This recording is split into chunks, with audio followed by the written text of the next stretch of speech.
All right, welcome back. So we're on level 7, which is the assessment level, which means that I can help with reading the directions. We can look at the rubric.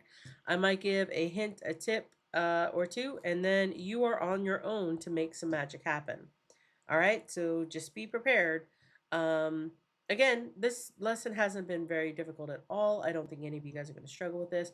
But it says sprite interactions.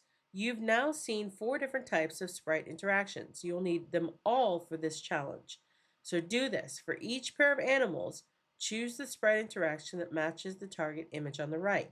So this needs to look exactly like this, not sort of like this, not kind of like this. It needs to look exactly like this, all right? And I think if we open this up like here, yeah, you can even make this bigger so you can see what's going on. If that helps you, fantastic. If not, don't worry about it. But it is there for you, so you're trying to make this look like this. All right, so we can see that all of the avatars are set up here.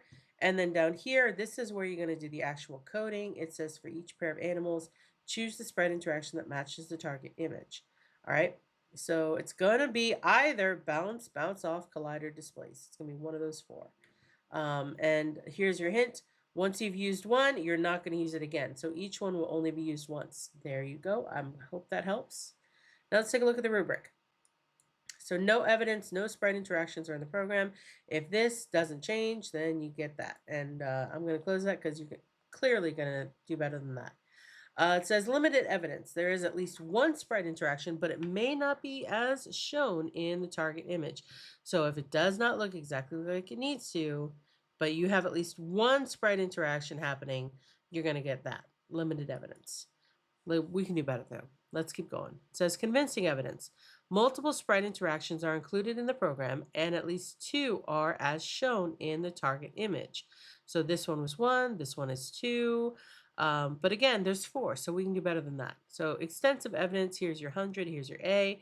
It says the program runs exactly as in the target image with all sprite interactions shown, and there are no errors in the code. All right, so that's where you get the do. Excellent job.